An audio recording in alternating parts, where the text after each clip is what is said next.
Jumlah kelas tuh berapa orang ya? KM-nya, ada KM-nya siapa ya?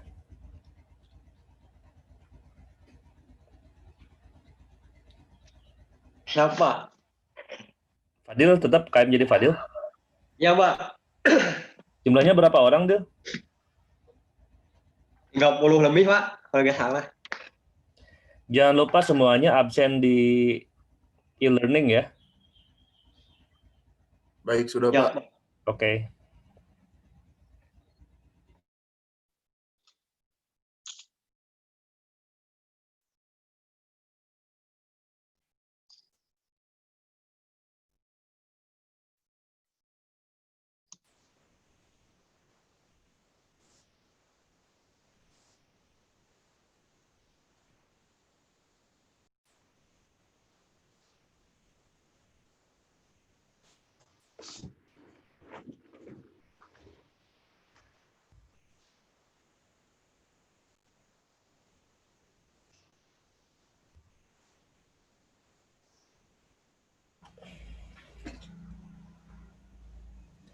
Oke, kita mulai saja ya. Ini sudah ada 33 partisipan. Jadi saya akan mulai kuliah hari ini.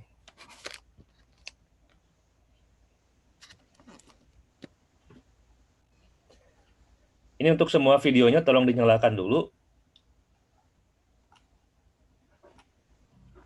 Saya mau screenshot sebagai bukti perkuliahan hari ini.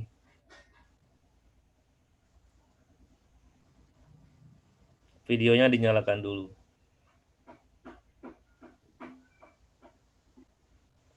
Ini ada dua sesi ya, dua screen.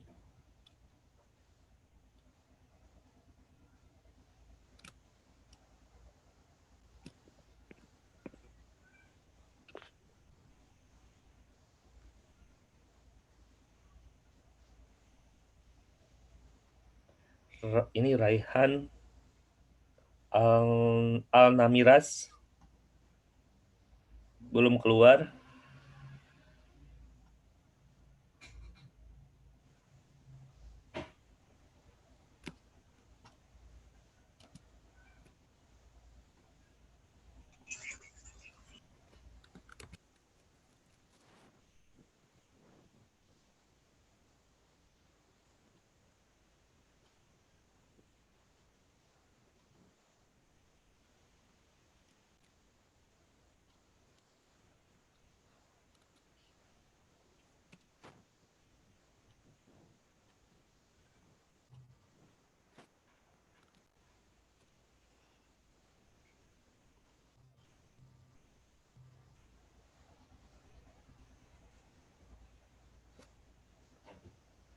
Oke, kita mulai ya.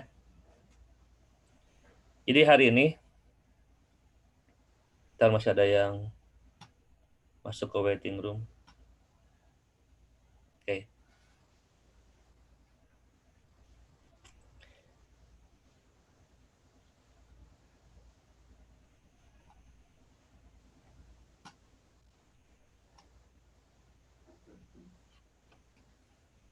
Oke, kita mulai ya. Bismillahirrahmanirrahim. Assalamualaikum warahmatullahi wabarakatuh. Selamat pagi dan salam sejahtera buat kita semua. Jadi hari ini kita masuk pada pertemuan kedua ya, perkuliahan hidrologi, di mana pada saat ini Senin 5 Oktober 2020 saya akan membahas dua hal. Jadi ada dua sesi materi sekarang. Yang pertama adalah terkait dengan apa itu daerah aliran sungai dan bagaimana cara menentukannya. Kemudian yang ketiga adalah terkait dengan presipitasi. Ya. Minggu kemarin saya sudah share bahan yaitu terkait dengan siklus hidrologi ya. Jadi apa-apa saja komponen hidrologi yang harus kita ketahui, di mana di sana berlaku proses yang secara tidak pernah berhenti gitu ya, dari mulai hujan turun, penguapan, kemudian menjadi aliran permukaan, ada yang sebagian menjadi aliran bawah tanah, kemudian aliran bawah tanah itu masuk lagi ke sungai, Nah, itu adalah suatu siklus yang tidak pernah berhenti, yang merupakan proses alami yang harus Anda ketahui. Kenapa Anda belajar hidrologi sebetulnya di teknik sipil? Ya, kenapa Anda belajar hidrologi di teknik sipil? Ada yang bisa jawab?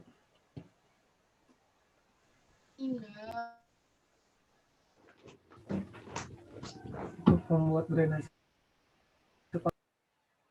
Untuk drainase. Terus untuk yang lainnya apa?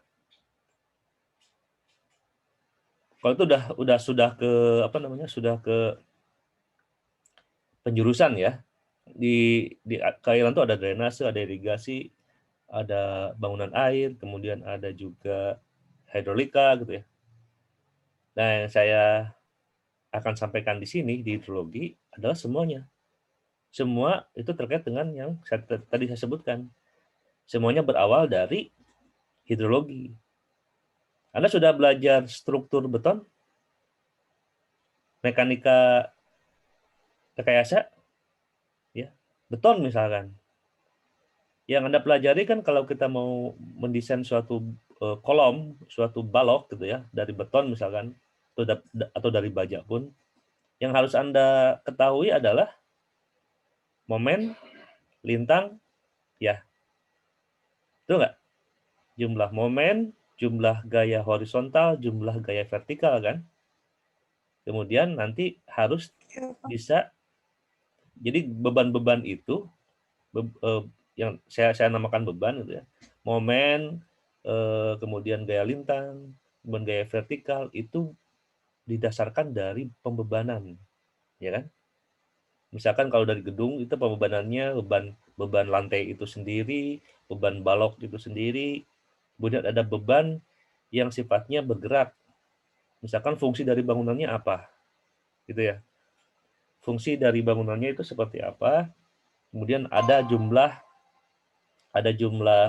beban yang nilai beban tertentu yang harus dimasukkan ke dalam perhitungan struktur tadi. Saya coba analogikan lagi dengan jalan. Di jalan, itu kalau Anda mau mendesain berapa lajur, terus berapa lebar jalannya, itu tergantung dari jumlah lalu lintas yang akan dilewati. Ya kan? Jumlah lalu lintas itu jumlah lalu lintas yang saya maksud itu misalkan mobilnya berapa. Gitu kan? Terus motornya berapa, truknya berapa gitu ya yang akan lewat. Nah, itu yang Anda harus desain. Kemudian nanti keluarlah lebar jalan, berapa lajur jalan, ada 2 lajur, ada 4 lajur gitu ya. Kayak tol misalkan sekarang udah 6 lajur dan sebagainya. Nah, itu terkait dengan beban yang akan dikapasitasi oleh jalan. Nah, kalau kita bicara air, bicara keairan, semua bangunan air yang harus kita desain itu adalah beban yang harus kita kapasitasi kan. Nah, bebannya dari mana? Kalau tadi jalan dari mobil, jumlah mobil, kemudian kalau bangunan itu fungsi bangunannya, tinggi lantainya dan sebagainya. Nah, kalau keairan yang dihitung bebannya dari mana? Hujan. Debit airnya, Pak. Dari hujan, debit air. Debit air dari mana? Dari hujan. Nah, berapa besarannya? Nah, itu adalah di hidrologi. Gitu ya. Besaran yang akan kita desain, besaran yang akan kita jadikan acuan untuk taruhlah untuk mengendalikan banjir misalkan, untuk merancang saluran drainase, untuk merancang saluran pengairan, semuanya berawal dari hidrologi. Ya, pokoknya hidrologi itu ilmu dasar yang harus Anda pelajari terkait dengan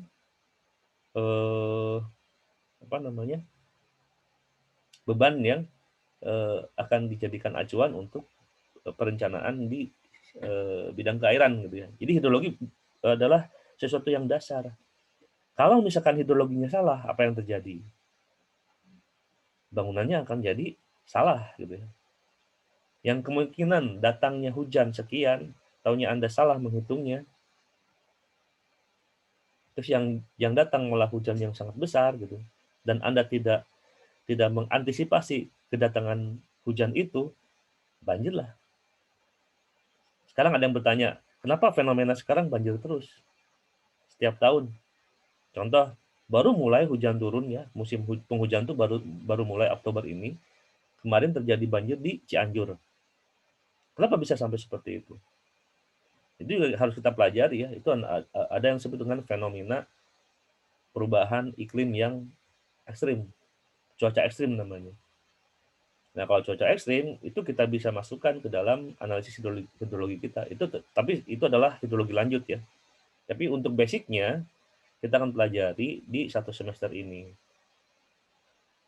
Sebenarnya gitu ya, hidrologi itu harusnya ada dua pertemuan, hidrologi dasar dan hidrologi lanjut. Gitu. Nah, kita di Unjani dikasih untuk hidrologi dasar saja. Oke, saya akan share bahan gitu ya. Share bahan pertemuan pertama. Ini terkait dengan apa namanya? Daerah tangkapan air.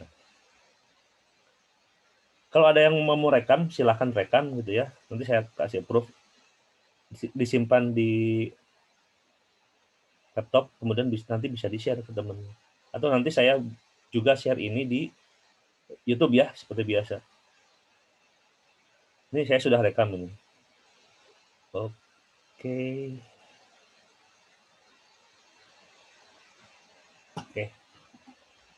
Kalau ada yang mau bertanya ketika saya memaparkan paparan gitu ya, raise hand ya. Misalkan saya terlalu cepat misalkan atau tidak mengerti, angkat tangan saja. Nanti saya akan stop, saya akan jawab. Mempersilahkan Anda untuk bertanya. Oke, kita mulai.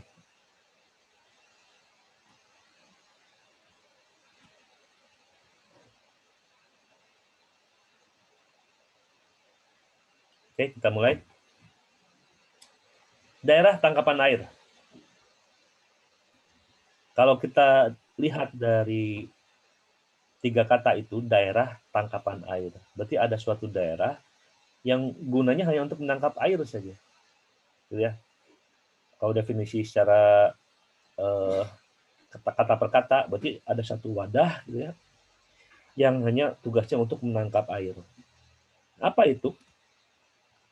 Daerah tangkapan air itu seperti apa? Nah, kalau kita kaitkan dengan konsepsi kesepakatan yang ada gitu di dunia gitu ya, bahwa daerah tangkapan air itu ada beberapa definisi sebetulnya. Ada yang disebut dengan river basin atau disebut dengan drainage basin, di mana river basin atau drainage basin itu adalah area yang semua aliran yang ada dalam suatu daerah gitu ya, itu akan mengalir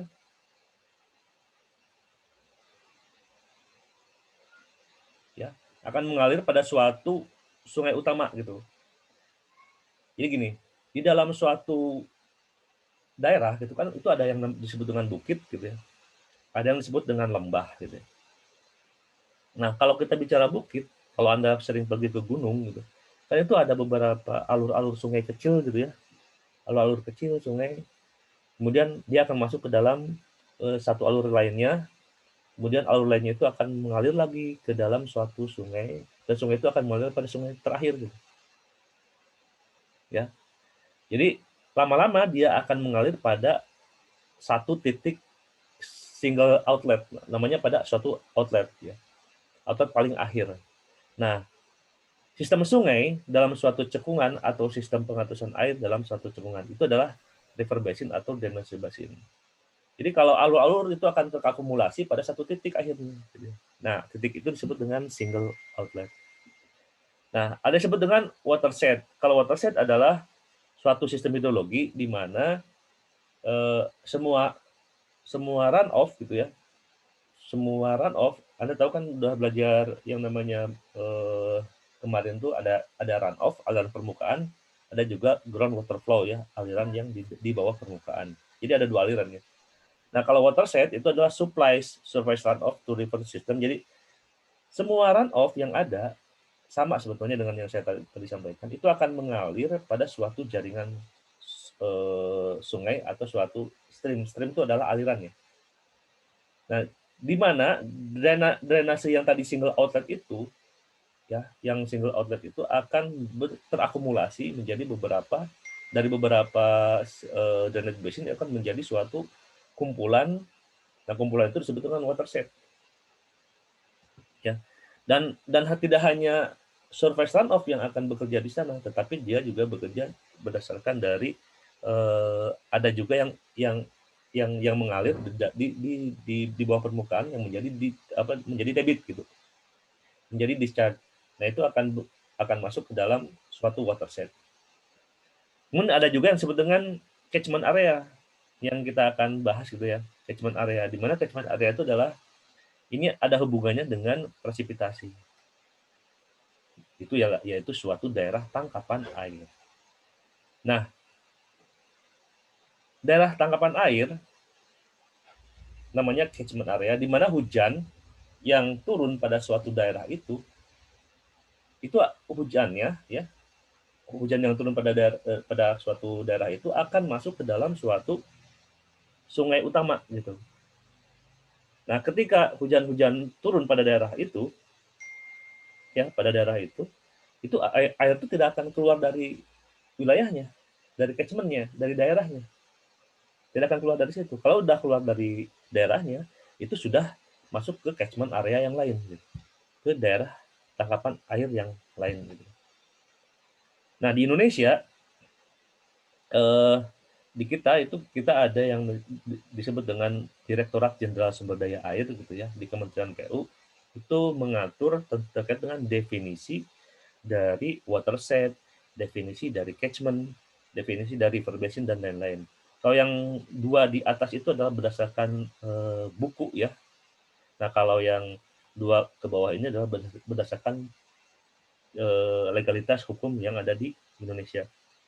Nah, daerah aliran sungai definisinya adalah suatu wilayah ekosistem yang dibatasi oleh pemisah air topografi dan berfungsi sebagai pengumpul, penyimpan, dan penyalur air, termasuk sedimen, gitu ya, unsur hara, gitu, dalam suatu sistem sungai yang kesemuanya keluar melalui outlet tunggal, namanya das. Ya. Kemudian ada istilah satuan wilayah sungai, di mana satuan wilayah sungai itu adalah satuan wilayah pengelolaan beberapa das. Jadi kalau ada das, ya, terus kemudian kalau kita lihat karakteristiknya sama dengan das-das yang di sebelahnya, gitu, ini kita bisa satukan menjadi satuan wilayah sungai. Kenapa disatukan? Karena ini akan mempermudah untuk dalam segi pengelolaannya. Jadi ada pengelolaan air tuh, ya. Nanti Anda belajar di semester berapa gitu, ada pengelolaan sumber daya air. Itu ada yang disebut dengan bagaimana cara mengantisipasi daya rusak airnya, bagaimana cara untuk memanfaatkan air yang ada, disebut dengan pengelolaan pendayagunaan air. Dan yang ketiga yang paling penting adalah bagaimana cara Anda mengkonservasi air supaya selalu ada ketika musim kemarau dan tidak banjir kalau musim hujan. Namanya konservasi. Nah, untuk memudahkan pengolahan dari das itu, ya, maka kalau misalkan sifat-sifatnya itu relatif sama, nah, kita buat menjadi suatu WS gitu, suatu wilayah sungai. Jadi kalau ada das yang berdekatan gitu, ya, kita kumpulkan menjadi suatu satuan wilayah sungai. Nah, ini adalah terminologi das dan WS yang ada di Indonesia. Gitu. Kalau yang 1, 2, 3 di atas itu adalah dari literatur buku gitu, ya, dari sisi apa namanya, keilmuan atau dari sisi akademisinya itu ada yang di atas. Nah, implementasinya itu ada yang di bawah. Itu yang implementasinya ada di Indonesia. Kemudian kalau kita lihat definisi, jadi daerah tangkapan air atau catchment itu apa sebetulnya gitu. Nah, kalau istilah daerah tangkapan air itu mengacu pada sebagian permukaan bumi yang mengumpulkan limpasan dan mengkonsentrasikannya di titik paling hilir, disebut dengan catchment outlet. Jadi balik lagi ke hujan sebetulnya. Kalau hujan yang jatuh di dalam suatu daerah dan itu akan mengalir masuk ke dalam suatu das, mengalir ke dalam suatu sungai, nah itu bentuk topografi permukaan bumi yang paling tingginya itu disebut dengan batas dasnya. Gitu. Nanti kita akan belajar itu. Catchment sering disebut dengan watershed atau basin. Gitu ya. Tadi sudah saya sampaikan sebetulnya di awal. Kemudian daerah aliran sungai merupakan suatu bentuk daerah tangkapan air di mana outletnya terletak di sungai. Kalau kita bicara DTA, mungkin bisa anak sungai gitu, bisa dan sebagainya gitu, atau wilayah kecil gitu, itu bisa daerah tangkapan air. Tapi kalau udah DTA-nya itu outletnya ada di sungai, ya disebut dengan daerah aliran sungai. Sebetulnya permainan definisi ya, intinya adalah akan saya sampaikan berikut ini. Nah, ini contoh ilustrasi das. Gitu. Nah, kalau kita lihat yang gambar yang sebelah kiri saya gitu ya.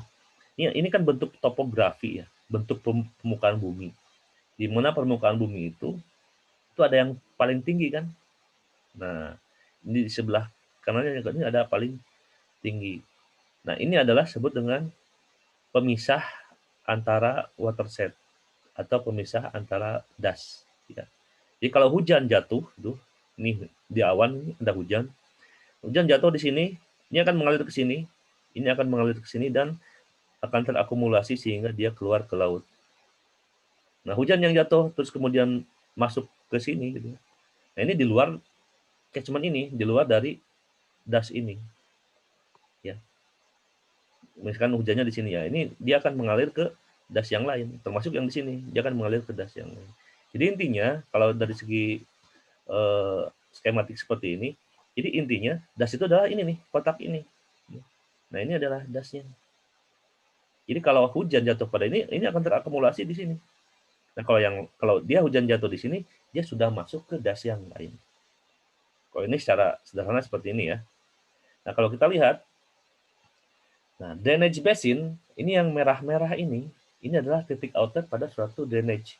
Misalkan ini, yang merah ini atas. Ini drainage segini nih. Ya. Kemudian ini titik drainage juga ada segini. Ini titik drainage ini kita akan hitung ternyata dia cuma segini. Nah, semuanya akan terakumulasi menjadi suatu watershed. Ke drainage ini akan terakumulasi dalam suatu watershed yang putus-putus. Nah, ini ada batas watershednya keseluruhan. Nanti ada batas das, ada batas DTA, batas das gitu ya. Itu Anda akan pelajari lebih lanjut. Selanjutnya, ini juga ada ilustrasi das seperti ini. Ini sama saja ya. Nah, ini ada batasnya karena ini adalah punggung dari suatu bukit. Ini juga punggung dari suatu bukit gitu ya. Punggung dari suatu bukit. Kalau hujan jatuh di sini, ini semua akan mengalir ke dalam wadah gitu ya. Kan tadi saya bilang kalau udah tangkapan air itu adalah wadah gitu. Jadi hujan yang jatuh itu akan larinya ke sini semua gitu. Ketika hujan jatuh dia lari ke sana, itu sudah beda das lagi ya. Jadi intinya adalah punggung dari suatu das. Punggung dari suatu das itu adalah suatu daerah batas daerah tangkapan air. Nah, di dalam suatu das itu terdiri dari beberapa subdas. Ada subcatchment gitu atau drainage gitu. Yang tadi saya sampaikan itu drainage. Coba yang ini, yang merah ini adalah das kalau titik outletnya kita lihat di sini. Kenapa nggak di sini, Pak? Tergantung ya. Misalkan saya akan bangun suatu bangunan air di sini. Berarti tangkapan airnya kan tidak di sini. Berarti debit nanti hujan yang jatuh terakumulasi tidak sampai di sini kan yang dibangun. Tapi kita akan bangun di sini. Gitu. Jadi bebannya tuh akan lebih kecil daripada di sini. Sehingga kita harus mendeliniasi. Mendeliniasi itu menarik garis batas dasnya sampai mana gitu. Nah, ini kita tarik nih batas dasnya. Oh, ini nih batas dasnya. Nah, pertanyaannya, bagaimana cara menentukan batas das? Tadi saya bilang batas das itu adalah punggung-punggung dari suatu bukit. Dari mulai gunung paling atas gitu ya, sampai dengan hilir itu kita harus pinter-pinter untuk melihat mana sih batas punggungnya. Gitu. Ya, oke, saya lanjut. Ya, jadi kalau saya simpulkan bahwa faktor yang berpengaruh terhadap daerah aliran sungai itu adalah nomor pertama itu adalah topografi, di mana bentuk topografinya Anda sudah belajar kontur kan, sudah mengerti kontur kan? Jadi kontur itu adalah suatu garis yang merepresentasikan elevasi yang sama, gitu ya. Jadi ada kontur 5, ada kontur 6, misalkan kontur 7 sampai kontur 1800 kan sampai kontur 3000 gitu ya, kalau di gunung. Itu adalah kontur yang merepresentasikan nilai elevasi yang sama. Nah, itu adalah topografi. Nah, di mana kalau kita mau bicara das, topografi itu adalah faktor penentu dalam menentukan batas dasnya, gitu ya. Terus ada bentuknya seperti apa, yaitu tadi topografi, kontur gitu ya. Terus ada kemiringan basin atau kemiringan dasar sungai. Itu sangat berpengaruh terhadap das. Terus yang kedua adalah iklim. Iklim itu merupakan sumber atau input gitu untuk dalam suatu das. Nah, iklim di sini sebetulnya tidak hanya presipitasi ya. Nanti kita tidak hanya hujan gitu. Tapi ada pengaruh yang lain yang ketika Anda belajar siklus hidrologi kemarin, kalau Anda lihat videonya, ada pengaruh faktor evaporasi dan evapotranspirasi. Itu berpengaruh ya dalam suatu das. Kemudian geologi. Nah, kalau geologi memang tidak kita bahas lebih lanjut di sini gitu ya. Tapi kita akan coba singgung bahwa geologi itu adalah faktor yang terkait dengan jenis tanah, terkait dengan imperviusnya suatu lahan. Impervius tahu? Misalkan kekedapannya suatu lahan gitu. Berapa persen sih lahan itu kedap terhadap air gitu? Berapa persen lahan itu tidak kedap terhadap air? Itu adalah sifat geologi. Jadi apakah itu pasiran atau lempung, di mana pasiran itu akan memberikan kecenderungan kalau daerah itu adalah tidak kedap air. Gitu. Kalau lempung, daerah itu akan semakin kedap. Nah, ini pasiran dan lempungan ini akan menjadi parameter das yang harus Anda ketahui kalau Anda mau menghitung berapa jumlah beban yang harus dianalisis untuk mendesain suatu bangunan air atau suatu saluran. Terus yang keempat adalah tanah. Tanah terkait dengan infiltrasi. Kemarin waktu kita bicara siklus hidrologi, itu ada yang sifatnya infiltrasi. Ada juga yang sifatnya kelengasan. Gitu. Kelengasan itu adalah faktor tanah untuk menyimpan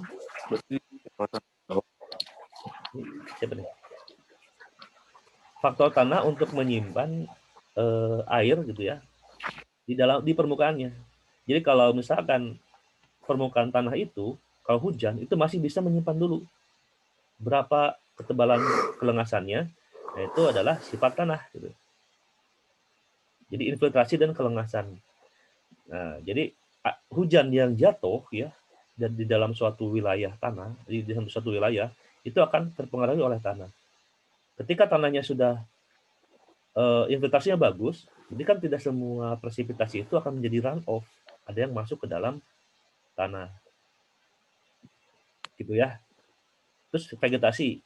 Ada yang disebut dengan intersepsi dan evapotranspirasi. Ya.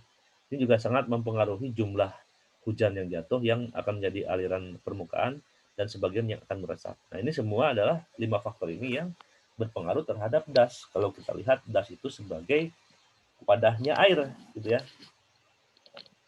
Secara kasar gitu lah ya. Das itu adalah wadahnya air gitu. Oke, selanjutnya ada sebutan morfometri das. Apa itu morfometri? Morfometri itu adalah suatu yang terkait dengan bentuk gitu ya. Ada yang disebut dengan bentuk, keruangan, panjang gitu ya, dimensi dan sebagainya, itu morfometri. Nah, kalau dari terkait dengan das, itu morfometri itu adalah ada aspek keruangan. Keruangan di sini adalah bentuk dari luasnya berapa. Bentuk dasnya seperti apa? Ini nanti kita akan belajar. Ada RF, ada RC, dan ada RF. Kemudian aspek topografi. Kemiringan dasnya, kemiringan sungai utama, kemudian median elevasi. Ya. Terus aspek panjang alur.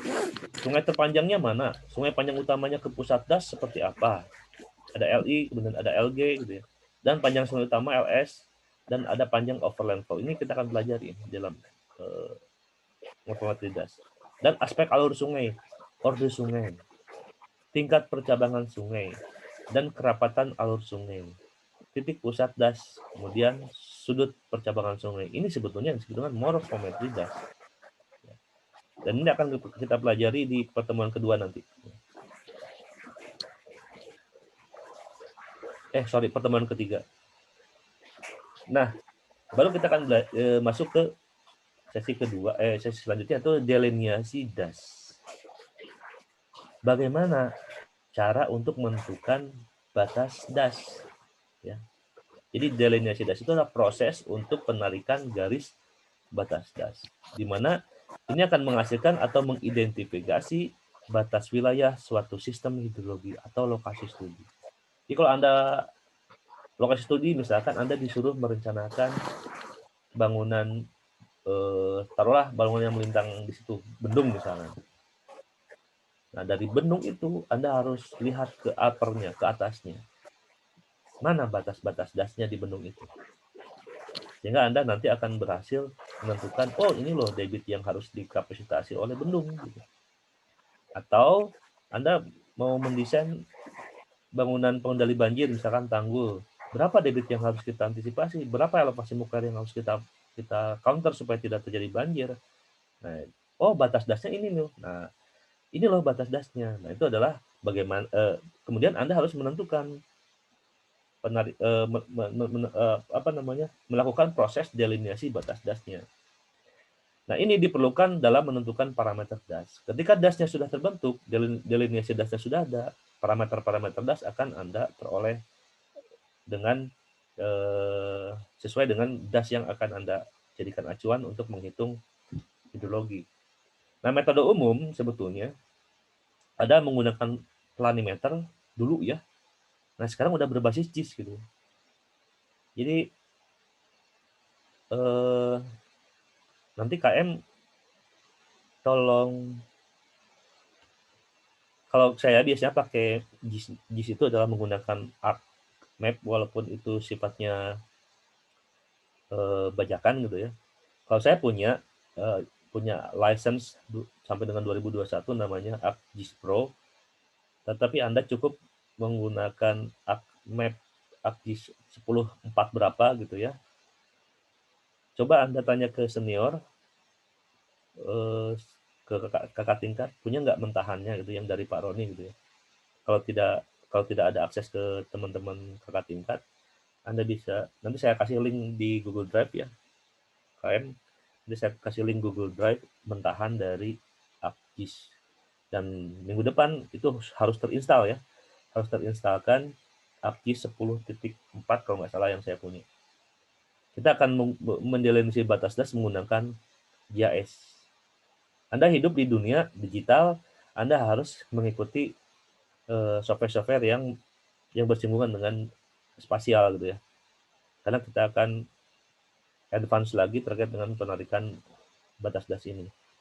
Kenapa ini diperlukan gitu, penarikan delineasi batas das menggunakan GIS? Karena ini akan digunakan ketika Anda mau menghitung debit-debit selanjutnya. Anda akan menghitung hidrologi selanjutnya gitu. Karena hidrologi selanjutnya itu akan selalu bersinggungan dengan yang namanya data spasial. Ya, data spasial itu apa? Data spasial itu adalah data yang mempunyai informasi keruangan, mempunyai informasi spasial, artinya dia punya nilai koordinat gitu, dan mempunyai nilai value. Nilai value itu misalkan contoh data spasial hujan adalah misalkan di titik-titik pos hujan itu ada nilai hujannya. Jenis tanah misalkan di suatu poligonnya dia mempunyai jenis tanah misalkan adalah aluvial misalkan. Ya. Kemudian yang satu adalah batuan. Nah itu adalah semuanya berbasis spasial. Contoh tata guna lahan, vegetasi. Oh di sana sawah, di sana kebun. Dia punya nilai koordinat dan dia punya nilai luas. Dia punya nilai karakteristik. Karakteristiknya itu jenisnya itu tadi bisa sawah, bisa kebun, luasnya berapa. Nah itu Anda gunakan untuk menghitung parameter das.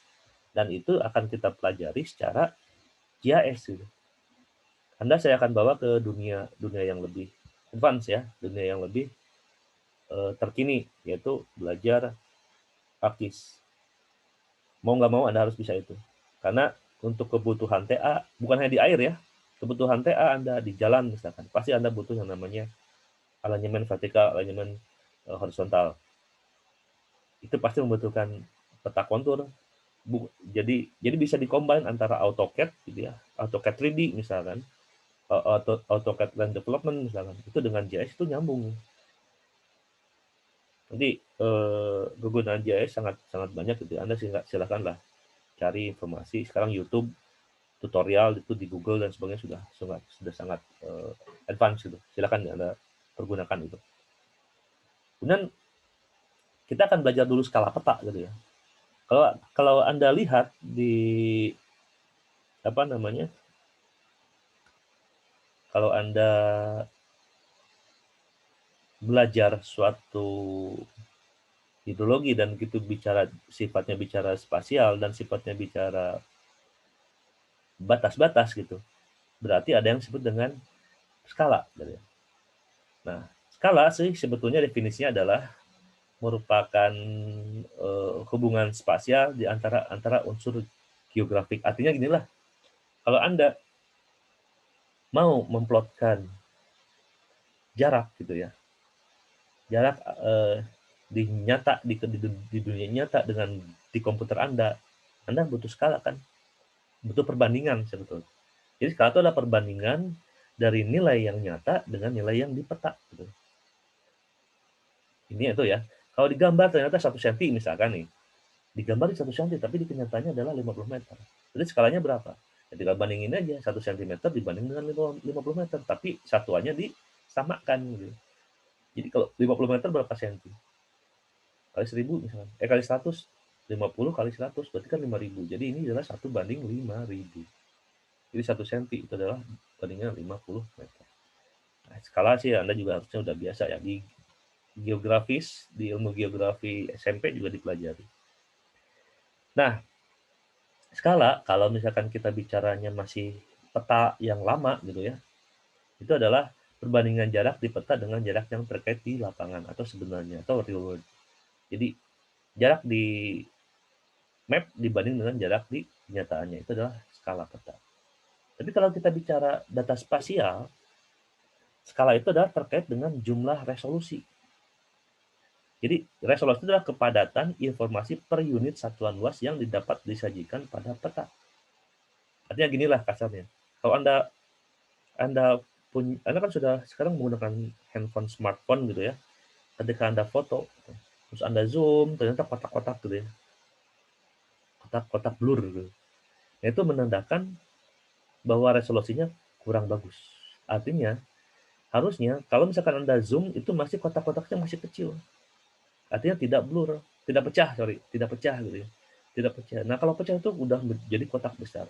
Nah, semakin banyak kotaknya, semakin padat kotaknya, itu adalah resolusi semakin tinggi. Kalau misalkan resolusi kan DPI ya, dot per inch gitu ya. Nah, contohnya dot per inch. Ada juga yang sifatnya ukuran sel gitu, ukuran kotak gitu. Misalkan kita bicara DPI.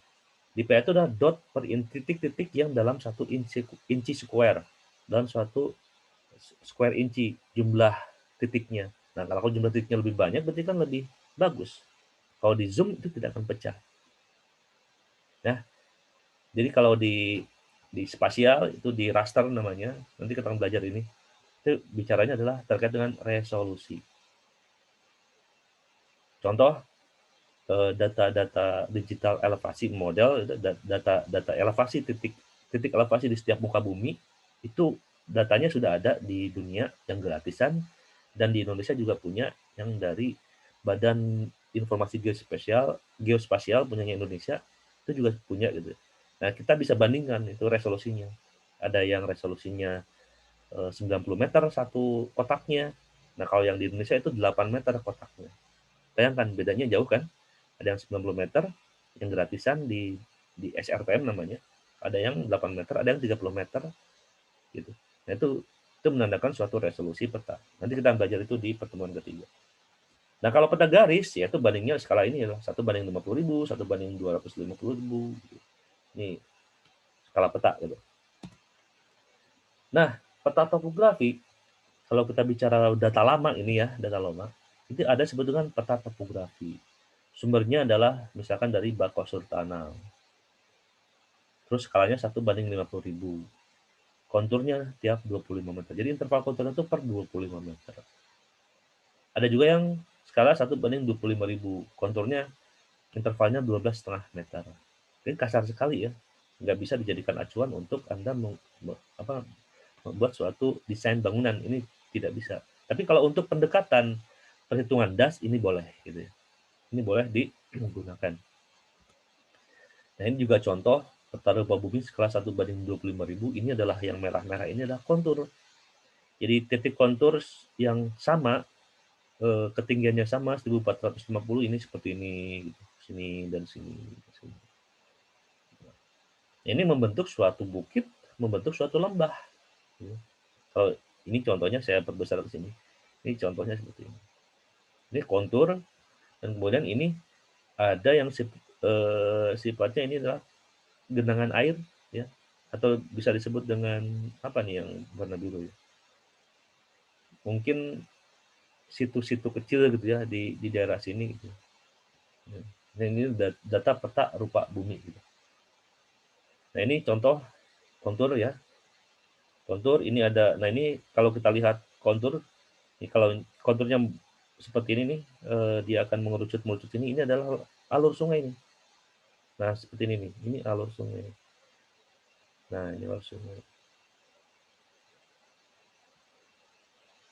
Ini juga ada alur sungai sini dan seterusnya.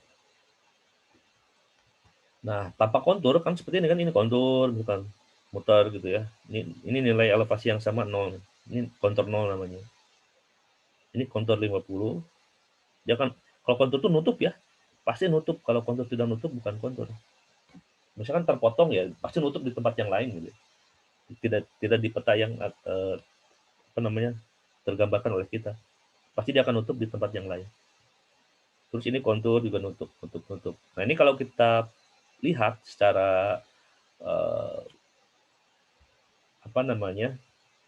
secara vertikalnya gitu. Ini kan dari atas nih denah, kalau kita secara vertikalnya. Ini kontur 0 memanjang gitu ya. Ini kontur 50 kan semakin mengerucut sampai pada suatu puncak di A87 di sini. Nah, ini bentuk dari muka bumi. Ya. Nah, sekarang bagaimana cara menentukan jalannya batas das gitu ya.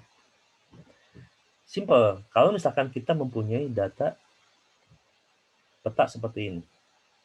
Ini adalah peta kontur, kemudian peta rupa bumi gitu ya, dari suatu daerah. Dan misalkan kita harus membangun suatu infrastruktur bangunan air di sini nih. Ya. Di yang saya bulatin warna merah gitu ya. Terus gimana cara langkah yang selanjutnya? Itu pertama, identifikasi dulu outletnya, outlet batas das kita mau di mana. Taruhlah di sini. Sini akan saya sampaikan outlet batas das. Outlet das kita di sini ya. Jadi ini adalah tempat infrastruktur bangunan air yang akan kita rencanakan misalkan. Kemudian highlightlah aliran sungai yang ada di sini dan tetangganya ya. Kita highlight nih. Saya highlight. Nah, ini highlight. Saya highlight warna biru.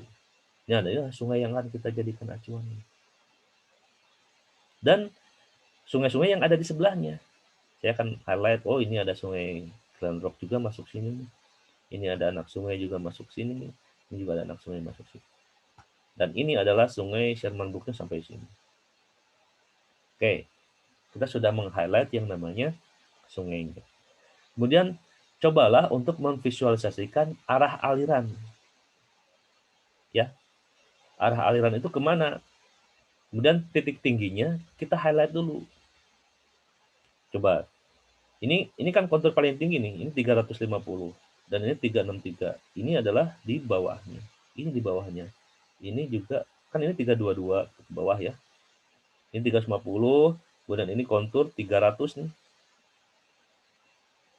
ini kontur ini kontur 300 nih. Nah, ini kontur 300 ke sini. Berarti ini interval yang coklat paling tebalnya itu adalah per 50 meteran. Ini 300, ini 250, ini 200. Dan di antara ini berarti kalau ini 250, ini adalah 240, 30, 20, 10, dan 200. Ini juga sama. Nah, kita tentukan dulu titik-titik tinggi yang ada di sekitaran sungai ini gitu. Ini. Terus ini ya. Terus ini. Terus ini. Kenapa ini menjadi acuan? Nah, karena gini. Ini kan ada sungai dan ini ada anak sungai kan. Nah, berarti di antara dua sungai ini ada suatu puncak bukit gitu ya, suatu bukit atau suatu daerah yang paling tinggi gitu di antara dua sungai ini. Nah, kita lihat, oh ini satu, ini dua, kemudian oh dia akan gini nih. Nah begini nih. Ya. Makanya ini sebetulnya pengalaman yang bisa lebih detail itu pengalaman. Cuma cara-caranya seperti ini ya. Kita lihat dulu titik tinggi ini paling tinggi, kemudian di antara dua sungai ini paling tinggi, ini paling tinggi. Sama ya, ini juga ini di antara dua sungai ini paling tinggi nih. Kemudian ini paling tinggi, ini paling tinggi. Nah, supaya memastikan ya, jika perlu buatlah panah yang menunjukkan bahwa itu adalah arah alirannya. Contoh. Nah, seperti ini kan saya tadi bilang ini itu adalah batas dari punggung paling tinggi kan, berarti ini kalau hujan jatuh gitu ya. Hujan jatuh dia akan ke sini. Sini, yang daerah ini ke sini, masuk ke sungai ini. Nah, yang jatuh pada daerah sini jangan masuk sini. Contoh, yang di sini di puncaknya kalau jatuh dia akan sini sebagian kan. Kalau ini dia akan masuk sini, yang ini masuk sini. Nah, kalau yang ini akan masuk sini dan sebagian masuk sini. Ini akan masuk, yang kecil masuk sini. Ini akan masuk sini dan ini masuk sini. Jadi Anda sudah tahu nih, oh ini hujan tuh akan jatuh pada sana. Nah, setelah ini Anda sudah harapkan seperti ini, tinggal sambungkan saja. Terus cobalah, kemudian trace outline, jadi digitlah outline yang merupakan batas-batas dari das itu, diawali dari outlet, ya, diawali dari outlet, terus hubungkan dengan titik-titik tinggi. Kemudian dia harus meng-cross pada kontur-kontur yang sifatnya membuat suatu sudut gitu ya. Coba nih. Nah, ini saya akan misalkan jelasin begini, set, ini kan ada sudut nih. Nah, ada sudut, kemudian masukkan ke titik tinggi, ada sudut lagi. Nih, ada sudut lagi, sudut lagi, dan akhirnya dia akan sampai ke, nah, ini sudut nih, harusnya di sini. Nah, gitu, sudut. Kemudian yang di sini, ini sudut gitu. Nah, ini sudut. Terus, kemudian ini terpotong, jadi saya anggap seperti ini. Nah, inilah penarikan batas das secara manual dari peta garis yang provide. Jadi peta garisnya adalah berupa peta printout JPEG ya, berupa JPEG atau PDF gitu, bisa dijadikan JPEG. Ini adalah peta garisnya. Kemudian ini bisa Anda delineasi menggunakan cara tadi. Kebayang kalau Anda menganalisis untuk das yang sangat besar gitu ya. Kalau Anda menganalisis untuk das yang sangat besar, terbayang betapa ribetnya gitu. Terus bukan hanya satu das yang harus Anda delineasi. Anak sungainya juga Anda perlu delineasi. Jadi anak sungai, kalau ini sungai utamanya nih, Sherman Brook namanya. Ini anak sungainya namanya Glen Rock misalkan. Nah, Glen Rock ini Anda harus analisis juga. Berapa kontribusi debit ini terhadap bangunan air Anda? Termasuk yang ini. Oh ya, tidak ya. Ini harus nih. Ini harus. Bayangkan kalau Anda harus mendelineasi 10 das gitu ya. 10 anak sungai. Di mana itu harus harus dilakukan gitu. Kalau untuk misalkan Anda nanti lebih advance lagi, ada yang namanya pemodelan hidrolik. Jadi memodelkan sungai itu seperti apa gitu ya. Mendekati kondisi real, menggunakan persamaan matematika, dibutuhkan input dari masing-masing anak sungai. Dan Anda delineasi itu dengan cara manual itu akan lebih berat. Dan dari segi presisi, dari segi ketepatan gitu ya, itu saya rasa kurang pas gitu. Makanya sekarang kan sudah banyak yang disebut dengan analisis berbasis GIS. Itu yang akan kita pelajari ya sampai dengan pertemuan ketiga. Nah, ilustrasi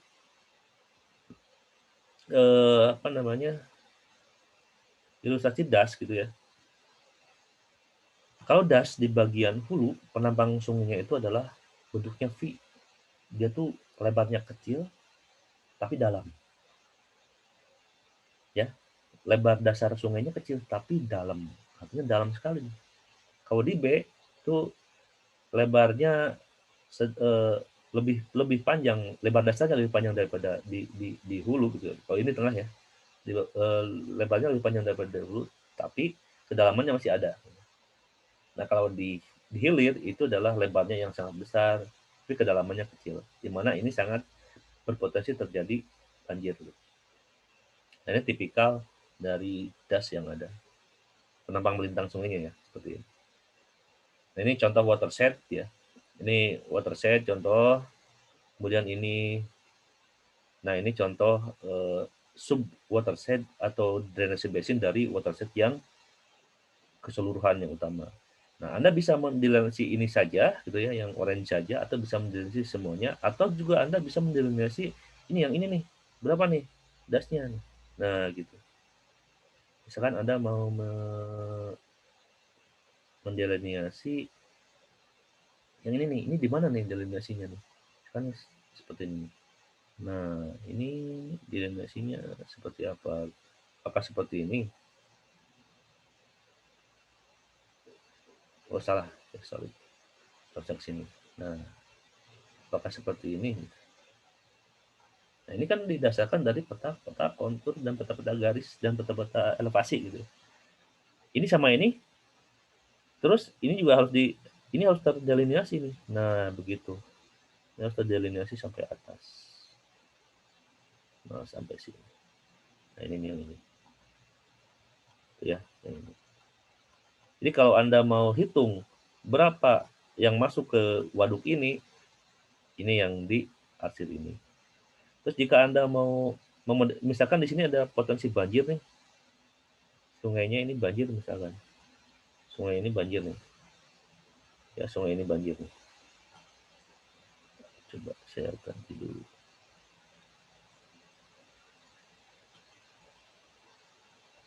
Misalkan sungai ini banjir.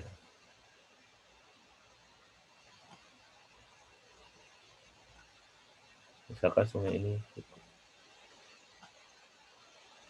Nah, sungai ini banjir misalkan. Berarti Anda harus mendelineasi batas das yang ini nih. Ini berapa ke sana. Kan sini batas dasnya. Nah, ini berapa. Jadi ada yang masuk ke sini berapa. Yang ini berapa batas dasnya. Ini berapa batas dasnya. Yang ini berapa batas dasnya. Terus yang ini berapa batas dasnya. Nah, semua harus dianalisis karena ini kan ada input masuk sini. Input masuk sini. Nah, yang saya tadi sampaikan, ini kan kalau dianalisis manual kan tidak presisi gitu ya. Sangat sulit sekali sehingga Anda membutuhkan suatu tools. Terkait dengan bagaimana cara si tools itu mendelineasi batas dasnya, itu urusan software ya. Tapi intinya Anda prinsipnya sudah mengetahui bahwa software itu akan menganalisis seperti ini. Jadi jangan sampai Anda ada tools tapi tidak Anda gunakan, itu sayang gitu. Padahal tools itu sangat membantu Anda ketika menganalisis suatu permasalahan. Di beton, di struktur itu ada SAP, struktur analisis program. Ada ETABS gitu. Di geologi teknik ada Plaksis. Gitu. Kemudian di jalan transportasi lalu lintas itu ada Visim kalau nggak salah. Semua juga tools. Gitu. Di air itu ada GIS, ada HKMS dan ada HEKRAS. Itu yang harus Anda pegang untuk Anda nanti terjun di dunia industri konstruksi gitu ya. Itu harus Anda pegang. Jadi Anda jangan sampai tidak mau tahu terkait dengan tools software gitu. Anda harus bisa ya dan harus mau untuk belajar software yang ada. Itu bekal loh. Nanti kalau Anda udah kerja, kalau Anda tidak bisa software susah ya. Nih, outside lock oke. Nah, kalau di analisis batas das menggunakan spasial, itu data utamanya adalah data daerah digital elevasi model. Jadi titik-titik tinggi di setiap lahan itu sudah terpetakan oleh data DEM ini. Bagaimana cara mendapatkan data DEM? Kita akan belajar di pertemuan ketiga. Kemudian dari data DEM tadi dihitung flow direction. Seperti yang tadi saya sampaikan di yang manual, kita juga menganalisis flow direction. Ya, tapi kalau yang di software itu sudah dianalisis by system. Kemudian ada sifatnya sync. Nah, sync di sini itu jika misalkan data DEM-nya bocor, data DEM-nya kurang bagus, nah itu kalau ada sync, kita perlu yang namanya fill. Jadi mengisi suatu data-data DEM yang sifatnya misalkan harusnya di sana tuh tidak terlalu puncak gitu ya, terlalu tinggi. Ada satu titik yang tinggi sekali, nah itu dihilangkan nantinya. Atau di sana kok ada lembah gitu, padahal di sana rata-rata adalah flat, yaitu nanti kita isi, namanya fill ya. Kemudian dari fill ini akan menjadi suatu depressionless dam atau dam yang sudah relatif bagus kemudian untuk kita analisis menjadi penarikan batas das. Nah, dari data ini kita akan lanjut ke flow akumulasi. Jadi semua aliran flow direction tadi akan menjadi suatu flow akumulasi. Flow akumulasi itu adalah jaringan sungai. Ya. Jadi drainase yang ada di atas dan kemudian terakumulasi dalam suatu sistem sungai utama itu disebut dengan flow akumulasi. Nah, dari flow akumulasi, dari data flow direction itu bisa jadi flow akumulasi atau bisa jadi flow length. Panjang aliran dalam satu das. Kemudian dari flow akumulasi itu bisa kita buat stream order sungai. Bisa kita buat juga stream order sungai yang tadinya sifatnya raster ya, JPEG gitu ya, data raster gitu kan bisa kita rubah menjadi peta garis. Dan kemudian kita akan bisa juga buat yang namanya stream link, hubungan antara anak-anak sungai seperti apa. Nah, dari flow akumulasi, kemudian dari flow length, kemudian dari kita bisa buat snap point ini adalah titik outlet yang kita inginkan gitu ya. Nah, dari data-data yang sudah kita analisis ini, kita akan bisa membuat namanya watershed, batas das. Sekali klik, Anda bisa membuat 5, 10, 1, 3, 5, 10, 20 titik outlet sekaligus itu bisa. Ya. By system. Tapi basicnya Anda sudah tahu gitu ya, cara menarik batas das. Nah, ini adalah contoh data DEM seperti ini, ya, di mana ini mempunyai setiap titik di sini ini mempunyai nilai ketinggian yang berbeda-beda. Ada yang sama ya, tapi dia mempunyai nilai unik ya. Satu titik itu dia mempunyai nilai unik, artinya nilainya satu gitu. Satu yaitu adalah ketinggian. Nah, dari ketinggian ini kemudian ini contoh elevasi surface-nya. Ini contoh ini adalah contoh titik-titik yang ada di dalam satu dam, data dam. Ada yang 3744 ini adalah nilai ketinggian. Nah, nilai ketinggian ini akan dijadikan flow direction. Nah, flow direction itu adalah berupa nilai-nilai yang menunjukkan arah mata angin. Dia ada 1, 2, ini ada 1, 2, nanti lebih jelasnya minggu depan ya, kita akan belajar. Nah, dari flow direction itu kita akan buat flow akumulasi, sehingga terbentuklah jaringan sungai seperti ini. Dan kemudian dari jaringan sungai seperti ini, kita akan bisa membuat batas-batas subcatchment dan batas-batas das keseluruhan. Nah, sehingga kita akan bisa menarik ke kesimpulan bahwa batas dasnya sekian luasnya. batas dasnya sekian kemiringannya. Itu akan bisa Anda dapatkan. Nah, besok gitu ya, minggu depan. Ini sesi pertama ya, sesi kedua di sini ada hujan. Nah, properti das itu berbasis disk, itu pertemuan selanjutnya. Kita akan menghitung luas, kita akan menghitung kemiringan, kita akan menentukan bentuk shape-nya, kita akan menentukan panjang aliran, kita akan menentukan aliran stream, dan kita akan menentukan arus sungai. Itu kita akan lakukan minggu depan, ya.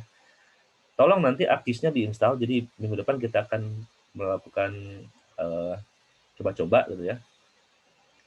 Coba-coba tutorial bagaimana mendelineasi batas das, kemudian bagaimana menghitung kemiringan, bagaimana menghitung slope, dan sebagainya minggu depan. Tolong diinstalkan, nanti linknya saya kasihkan ke KM. Nah, untuk sesi pertama, saya cukupkan sekian. Ada pertanyaan nggak? Teman-teman, silakan. Mau nanya, Boleh. Tiara Denisa, ya, silakan. perbedaan jaringan sungai dengan orde sungai apa, Pak? Oke. Jaringan sungai, orde sungai. Jaringan sungai, itu saya buka dulu annotation itu di mana ya? Annotation, share, record. Nah, gini Mbak. Nah, inilah kesulitan kalau online tuh. Harus, kalau di bor kan enak tinggal pakai papan tulis gitu ya. Kalau ketemu. Ini saya punya sungai utama. Ini alirannya ke sini. Posisinya ada anak sungai. Ini ada anak sungai. Ini ada sungai. Ini ada anak sungai. Terus di sini ada anak sungai juga. Ini ada anak sungai juga. Misalkan gini ya. Nah, misalkan ini. Ini adalah jaringan sungai. Ya. Ini disebut dengan jaringan sungai. Jadi semua aliran-aliran kecil-kecil kemudian akan terakumulasi pada anak sungai. Nah, sungai itu akan terakumulasi pada sungai utama. Ini adalah disebut dengan jaringan sungai. Nah, apa yang disebut dengan orde sungai? Orde sungai itu mengatur mana orde pertama. Orde sungai itu ada berbagai macam teori ya. Dan sebetulnya ini saya sampaikan di minggu depan. Tapi saya akan coba masuk pada, karena dia ada yang bertanya ya, akan coba jawab dulu secara ringkas. Orde sungai itu adalah tata penamaan sungai yang ada pada jaringan sungai, Mbak Tiara. Denisa ya, Mbak Denisa. Jadi ini jaringan sungai, kita tata namanya seperti apa. Nah, di PU, saya contoh ambil PU dulu ya. Kalau di PU, ini adalah orde pertama. Jadi sungai utama adalah orde pertama. Terus ini ada orde kedua. Berarti ini orde kedua kan? Ini juga orde kedua. Dan ini ada orde kedua. Terus ini berarti ini orde berapa nih? Yang ini berapa nih? Ini berarti orde ketiga. Ini ketiga. Ini ketiga. Ini ketiga. Gitu ya. Ini juga ketiga, ini ketiga, ini ketiga, dan ini ketiga. Ini kalau ada yang di sini, anak sungai di sini, berarti ini adalah orde keempat. Kalau ada yang masuk lagi, nah ini 4 gitu ya, ini 4. Jadi kalau ada yang masuk lagi, ini orde ke-5 dan seterusnya ya. Nah, berarti sistem jaringan sungai ini dia mempunyai orde 1 sampai dengan orde 6. Nah, ini bedanya jaringan dengan orde sungai. Terjawab, Mbak? Iya, Pak, terjawab. Terima kasih. Sama-sama. Yang lain silakan.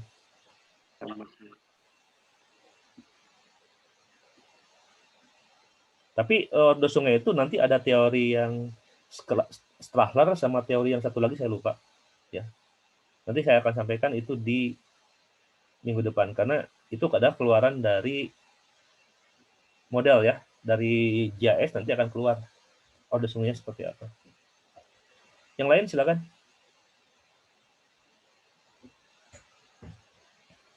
Kalau tidak ada, saya sambung ke perkuliahan kedua ya, terkait dengan hujan. Anda jangan kaget ya kalau ada kakak tingkat yang tidak, KM terutama, kalau di Zoom ini ada kakak tingkat yang tidak di daftar kuliah Anda. Ini ada mahasiswa bimbingan saya yang saya suruh masuk untuk pematangan hidrologinya. Jadi ada sit-in gitu ya buat anak-anak apa namanya bimbingan saya. Tadi saya lihat ada beberapa yang sudah masuk. Oke, ini aliran sungai. Sebentar.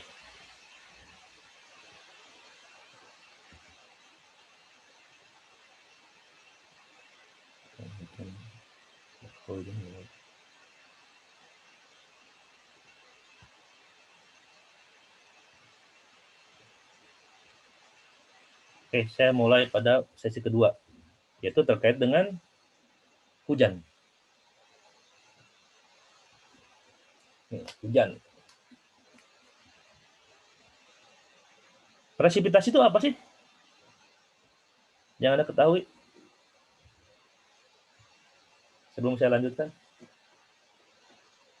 Ada yang bisa jawab? Presipitasi itu apa? Hujan. Selain hujan?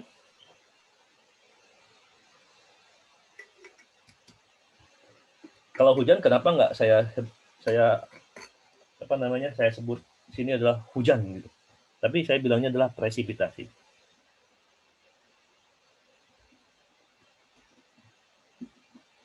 Kalau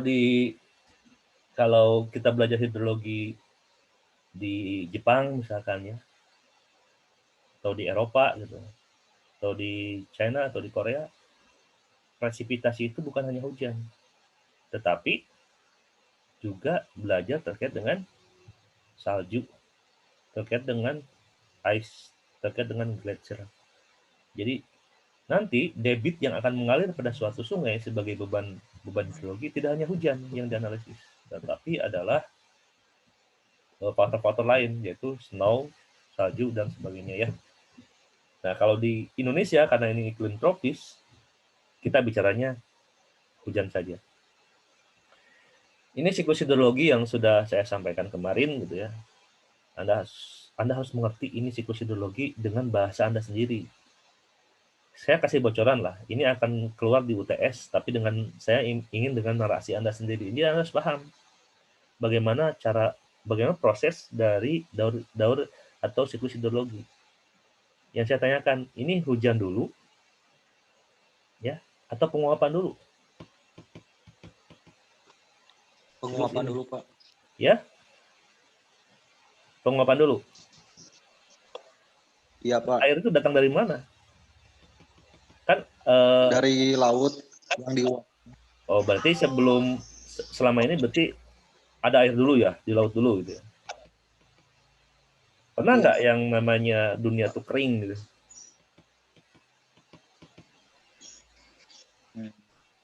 Nggak juga, kita nggak tahu juga kan? Jadi itu saya tuh nggak tahu nih, apakah terjadi hujan dulu atau evaporasi dulu, karena dalam siklus hidrologi faktor utama adalah hujan dan evaporasi ya. Kalau yang lainnya kan terkait dengan kondisi geologinya, kondisi tanahnya gitu ya, kondisi permukaan buminya. Nah, apakah hujan dulu yang jatuh kemudian menguap atau uap menguap dulu kemudian hujan jatuh? Saya juga kurang tahu. Kalau Anda punya referensi yang lebih akurat, bisa sampaikan ke saya. Kayak gini aja, kayak misalkan mana dulu ayam dengan telur. Kayak seperti itulah. Kalau misalnya saya nanya mana dulu ayam dengan telur, pasti jawabannya ayam. Karena kan saya bilangnya ayam dan telur. Kalau saya bicara mana dulu telur dan ayam, ya orang bisa menjawab telur Pak gitu kan, karena telur dulu yang saya sebutkan. Sama dengan ini, presipitasi ataupun evaporasi. Saya juga nggak tahu mana yang lebih dulu ya. Kalau ada referensi yang Anda dapatkan, di-share saja ke teman-teman. Ini loh evaporasi dulu yang terjadi atau hujan dulu yang terjadi. Nah, intinya kalau siklus hidrologi itu ada evaporasi, ada kondensasi, terus awan bergerak karena pergerakan awan itu dari yang cuaca tinggi ya, yang panas ke daerah yang dingin. Si awan itu akan bergerak. Dan ketika awan bergerak gitu ya, dia tetap akan mengakumulasikan terjadi kondensasi di sana. Jadi hasil penguapan butiran-butiran air itu akan akan naik ke atas gitu ya. Lama-lama ini akan berat dan bergerak, dan ada faktor pergerakan angin sungai ini akan bergerak, dan kemudian di tempat yang dingin sekali, ya di gunung-gunung gitu ya, itu akan terjadi hujan. Kalau misalkan Pak, kan tidak hanya hujan itu tidak hanya di gunung, di laut, di daerah pantai pun terjadi hujan. Iya pasti. Kalau misalkan evaporasinya udah sangat tinggi sekali dan si awannya sudah sudah sangat berat ketika masih ada di pantai, dan ketika dia bergerak sedikit dia akan turun hujan.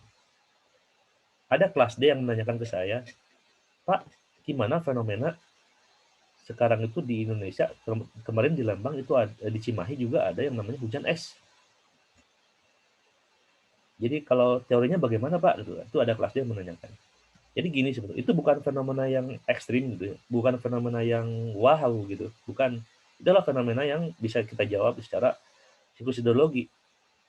Jadi ketika si kondensasi awan itu bergerak dan sudah mencapai pada titik jenuh ya, atau titiknya sudah si awan itu sudah terkondensasi dan full gitu, dan itu berada pada suatu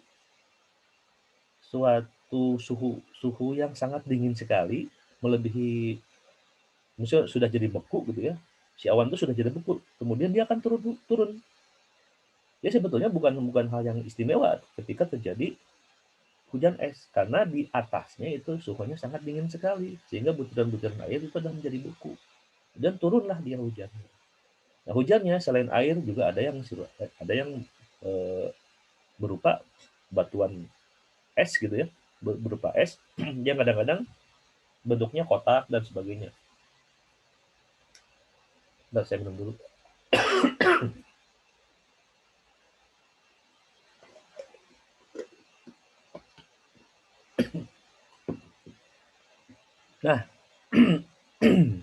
Nah, itu adalah fenomena hujan es ya.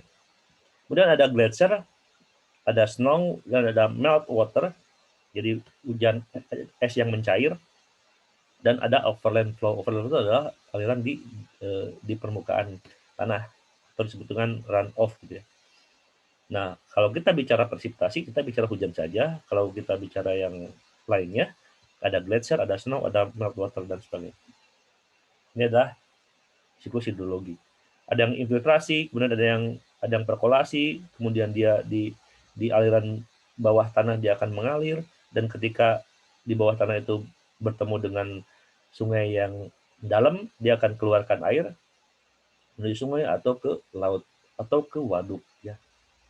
Nah, ini adalah aliran groundwater flow, di mana kalau di sungai groundwater flow itu kan berubah menjadi base flow.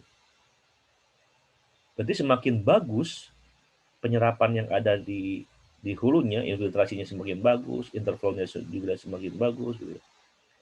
Dan ini akan menyebabkan base flow atau aliran dasar di sungai akan bagus juga. Jadi intinya kalau misalkan dasnya bagus, itu air sungai pun itu tidak akan pernah kering ya. Di sungai tidak akan pernah kering walaupun tidak ada hujan, karena akan selalu ada aliran bawah yang disebut dengan base flow. Kalau di sini udah rusak, base flow-nya sudah tidak ada, ketika tidak ada hujannya, sungai kering. Nah, ini adalah tipikal sungai-sungai yang ada di Indonesia sekarang. Ketika musim kemarau tidak ada air, airnya kecil sekali. Tapi ketika musim hujan, airnya besar dan banjir gitu. Jadi ada perbandingan antara debit banjir, debit maksimum yang pernah terjadi, dan debit minimum yang ada itu jomplang sekali, bisa di atas nilai 1 gitu. Ya, jadi Q maksimum dibanding dengan Q minimumnya ini lebih dari 1, karena Q max-nya akan lebih besar. Mungkin bisa lebih dari 10 gitu. Nah, berarti itu sudah menunjukkan bahwa kualitas dari daerah aliran sungainya itu relatif sudah rusak. Jadi sebetulnya Anda kalau ketika berjalan di suatu sungai, itu Anda akan bisa melihat pada musim kemarau, lah ini nggak ada airnya. Harusnya ada nih, karena di sungai itu ada yang disebut dengan base flow gitu ya. Ketika Anda sudah melihat itu kering, wah ini udah nggak benar nih. Anda coba lihat ke atas lagi ya. Itu yang namanya di perbukitannya gitu, itu sudah tidak ada lagi yang namanya hutan. Yang ada adalah tanaman budidaya. Contoh kentang misalkan, ladang, ya, di daerah yang lerengnya curam itu udah tanaman budidaya, bukan tanaman lagi yang harusnya bisa menahan air. Contoh konkret itu di Citarum Hulu, ya, di daerah Citarum Hulu di sana itu daerah yang sifatnya miring-miring seperti ini di hutan di hulunya itu sudah menjadi tanaman budidaya kentang. Tapi di daerah Citarum, Cimanuk Hulu, yang Cimanuk tuh sungai yang mengalir ke Cirebon, itu hulunya adalah di Garut, ya, hulunya itu hulu sungainya di Garut. Di Garut itu sama, itu tanaman kentang dan tanaman yang akar wangi, ya, yang buat parfum itu. Nah itu sudah banyak budidaya di sana. Jadi kalau misalkan Sungai Citarum itu kalau musim kering, yang ada tuh bukan air dari baseflow, yang ada adalah air dari limbah pabrik dan limbah rumah tangga. Jadinya hitam dan baunya minta ampun. Anda kalau misalkan berjalan di Sungai Citarum ketika musim kering, yang ada adalah hitam, pekat gitu. Sama dengan Cimanuk juga. Harusnya itu ada aliran yang mengalir, namanya baseflow. Ya. Nah, itu adalah siklus hidrologi. Setelah ini berjalan, kemudian ada terjadi evaporasi lagi. Kemudian ada pembentukan awan lagi. Pembentukan awan ini, evaporasi ini, ya, ini terjadi karena ada 4 faktor. Pertama ada yang namanya faktor pengaruh suhu. Jadi suhu udara berpengaruh terhadap pembentukan evaporasi. Kemudian adanya kelembaban udara. Kelembaban udara juga berpengaruh terhadap pembentukan evaporasi. Terus yang ketiga adalah radiasi penyinaran matahari. Nah, radiasi penyinaran matahari ini kalau dari segi data itu ya, itu adalah lamanya si matahari ini bersinar dalam satu hari. Berapa jam atau berapa persen. Gitu ya. Dan yang terakhir adalah kecepatan angin yang akan membentuk nilai evaporasi. Kecepatan angin untuk pergerakan awannya berapa. Nah, sehingga dia bisa menentukan berapa besar evaporasi. Satuan evaporasi dan satuan presipitasi atau satuan hujan adalah sama, yaitu milimeter. Ya, milimeter adalah kedalaman atau ketinggian dari suatu uap air atau suatu air yang jatuh pada permukaan bumi, atau suatu air yang menguap dari permukaan bumi, itu adalah satuannya adalah milimeter, ketebalan gitu. Nah, presipitasi itu adalah turunnya air dari atmosfer ke permukaan bumi yang biasa merupakan hujan atau hujan salju, kabut, embun, dan hujan es. Nah ini glacier, snow, meltwater, atau hujan sendiri gitu ya. Nah di tropis di Indonesia kita hanya bicara hujan saja. Ya. Jadi kita tidak bicara kabut, tidak bicara embun, tidak bicara hujan es. Kita hanya bicara hujan saja. Nah hujan itu terjadi karena udara basah yang naik ke atmosfer. Itu mengalami pendinginan sehingga terjadi kondensasi. Jadi apa itu kondensasi? Yaitu adalah udara basah yang naik ke atmosfer. Kemudian karena dia naik, berjalan ke atmosfer, semakin tinggi suatu tempat itu udaranya semakin dingin, ya. Nah, karena mengalami proses pendinginan itu, yaitu disebut dengan kondensasi. Naiknya udara ke atas dapat terjadi secara siklonik, orografik, dan konvektif. Jadi proses terjadinya butiran-butiran air ke udara itu ada 3 jenis: siklonik, orografik, dan konvektif. Konvektif misalkan, saya coba. Ini ada hujan jenis ini biasanya terjadi sebagai hujan dengan intensitas yang tinggi. Intensitas itu apa, Pak? Intensitas itu adalah jumlah hujan yang turun per satuan waktu. Ya. Jadi kalau jumlah hujan yang turun per satuan waktu itu intensitas. Jadi intensitasnya tinggi, berarti hujan yang jatuh dibandingkan waktu itu hujannya yang paling tinggi gitu. Dibanding dengan daerah lain ya. Dengan waktu yang sama tapi ya. Nah, sekarang kalau kita bicara kondisi ekstrim, intensitasnya itu yang berubah. Sekarang tuh rata-rata di semua area, di semua daerah, itu intensitas hujannya itu semakin tinggi. Artinya, intensitas, jadi dalam waktu tertentu, taruhlah 3 jam misalkan hujan turun. Ya. Taruhlah 3 jam hujan turun, hujan turun selama 3 jam dengan volume 200 mili misalnya. Dulu hujan turun 3 jam, tapi yang turun itu hanya 50 mili. Nah sekarang tuh 200 mili. Berarti kan ada terjadi perubahan intensitas yang semakin tinggi. Gitu. Kalau kita lihat dari segi waktu 3 jam gitu ya. Nah itu yang sekarang itu berubah ya. Dan kenapa sekarang sungai-sungai itu kaget? Artinya kalau hujan turun karena intensitas tinggi, sungai kaget. Karena biasanya hujan itu turun 200 mili tapi 6 jam atau 12 jam. Sekarang 200 mili turun 3 jam gitu. Bayangkan, kaget kan si sungai itu. Jadi dia harus menahan beban airnya itu dulu 12 jam itu kan berarti fluktuasi muka airnya kan lambat gitu naiknya. Tapi karena dia turun selama 3 jam, dia akan naiknya semakin cepat gitu. Dan kalau dia naiknya semakin cepat dan volumenya juga datang semakin cepat, ya terjadi limpasan. Dan banjirnya sebentar. Ketika hujannya udah berhenti ya sudah gitu. Tapi dampaknya ke masyarakat, ke lingkungan dan sebagainya itu akan sangat merusak. Nah, jadi kalau sekarang mungkin relatif hujan itu semuanya menjadi hujan konvektif ya. Setelah intensitas hujan yang tinggi akibat massa udara yang terangkat ke atas oleh pemanasan lahan. Kenapa bisa intensitas tinggi? Karena sejalan dengan pemanasan global gitu. Sekarang tuh di dunia tuh panas tuh sudah sangat ekstrim sekali. Saya tuh di Bandung ya tahun 90-an itu jam 8 setengah 9 seperti ini masih ada yang namanya embun, masih ada kabut gitu. Sekarang mah panas minta ampun. Ya. Oke, hujan sejenis ini biasanya terjadi di daerah yang relatif luas dan bergerak sesuai dengan pergerakan angin. Ada disebut dengan hujan orografik. Nah, kalau hujan orografik itu merupakan hujan yang terjadi karena angin yang mengandung uap air itu bergerak secara horizontal. Ini biasanya dari laut ke gunung gitu ya. Ini angin bergerak secara horizontal dan naik menuju lereng pegunungan. Ini biasanya dekat-dekat daerah yang relatif flat di apa namanya yang relatif dekat pantai, kemudian di pantainya itu ada gunung. Contoh seperti ini kayak di Bali gitu banyak sekali seperti ini. Di kita di pantai selatan ya, pantai selatan Pulau Jawa ini, kemudian di pantai baratnya Sumatera ini seperti ini ya. Karena di sana ada Bukit Barisan kan, kemudian di bawahnya ada laut, sebelah baratnya ada laut. Nah ini hujan orografis akan banyak sekali di sana.